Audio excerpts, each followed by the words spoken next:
Hey y'all, welcome back. Yes, this is the inaugural podcast for Weeds World. And in today's episode, why the Rolling Stones? Yeah, I'm not sure if you guys have noticed or not, but I'm a bit of a Stones fan, just saying. And, but why? Why? Okay, let's go back in time. Let's go back in time. So, growing up in the 70s, I swear any kid that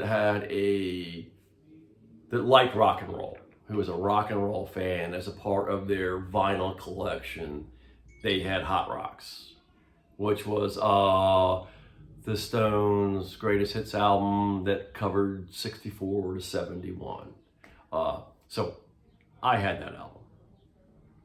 And then in 1978, Some Girls happened. Some Girls came out, and the Stones leading up to that, I liked some of the albums leading up to Some Girls, but I think as far as popularity or whatever, maybe they were in a rut, and then Some Girls came out, and they melded disco, they melded rock, country. It was an amazing album. And actually, that was their biggest selling studio album. Hot Rocks was their biggest selling album, at least at last check. So whatever. Okay, so that is the backdrop. And so Some Girls had the hits were "Miss You," Beast of Burden, Shattered, and I'm telling you, the summer of '78. I mean, of course, you heard it all splash across the radio. And then that summer when we were at the beach, I don't care what restaurant you went to, Putt Putt or whatever, you heard some of those songs off Some Girls. So it was a pretty amazing album. And then December 7th, 1981 happened. And yes, for you history buffs, that's 40 years to the day of Pearl Harbor. And I saw the Rolling Stones. And in a way, that was my Pearl Harbor. Yeah, I know. I don't know if that sounds cheesy or not, but I had no idea what to expect. And it was crazy. And even today, if you go to a Stone, when I go to a Stone show and meet other hardcore Stones fans, one of the first questions out of all of our mouths is, when was your first show? And yeah, everyone knows their first Stones show. If you're a Stones fanatic, big fan, whatever. So anyway, so I go to this is the 1981-82 Tattoo You tour, which was one of their biggest selling albums. And they're 3 years removed from Some Girls. So it was an amazing show. I mean, the music, of course. Yeah, it was a big night. So here's what happens. So little brother calls me. I'm at college, and he's like, we have tickets to the Stone show. Do you want to go? I'm like, I have to do this. And tragically, in a way, this was my first concert, but not really, because it worked out fabulously for me in the end. If you see this. Anyway, so I hop in the old Eldorado, go home from college, and my little brother and I go. He's got his 13-year-old buddy with him. I'm with some neighbors who, my age, 18.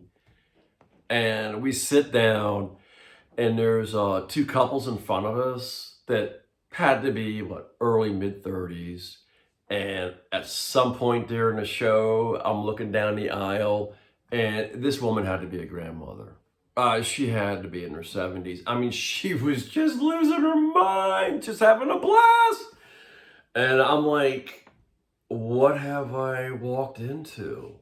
So whatever. So yeah, so that's the crowd. And Mick, it seemed like, made us wait forever. And of course, time goes by really slow when you're young, but whatever.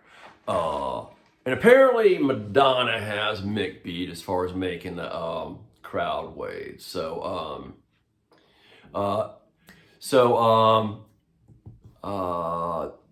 When the lights finally went out, I mean, the place it erupted. Just people lost their minds, and I'm like, again, I'm seeing all these differences in ages at the show, and it was amazing. Jagger ran around for 2.5 hours. I mean, that's all that man did. He had the cherry picker, and he had the lemon yellow tights. Yeah, so Keith, we'll get to this in another podcast. But Keith and Mick, I think they got divorced in the early mid '80s. But I saw an interview where Keith said it was Mick didn't need to wear the lemon yellow tights, but whatever, but he did. And then there's Keith, and he comes out with a fifth of Jack, which I think people do liquor now in milliliters or liters or whatever. He had a fifth of Jack, and I'm pretty sure it wasn't a stage prop.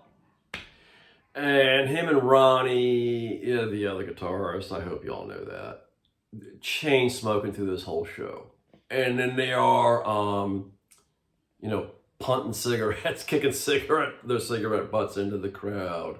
And getting back to the Jack, the second time Keith fell down, he sat there on the floor laughing, had a cigarette in his mouth, and just started jamming. I'm like, man crush.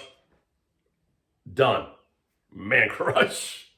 So anyone that's known me since December 8th, 1981, yes, if you're focusing the day after the show, they when they hear a Stone song, I'm pretty sure they think about me. But yeah, and then this is kind of I don't know, has it become a part of our lives, my lovely wife and I? I mean, it kind of has. We've seen them in Europe, and those are other tales that we will tell in another episode. And we've seen them here in the States. Yeah, we've seen a bunch of shows here in the States, and we've had a blast with this band. Met a lot of people, have a lot of adventures to parlay upon y'all people in future episodes. Yeah, and I know parlay is not quite proper English, but I like saying parlay. But anyways, all right, y'all. Until next, I don't know, the next video, next podcast, who knows, man. Take care.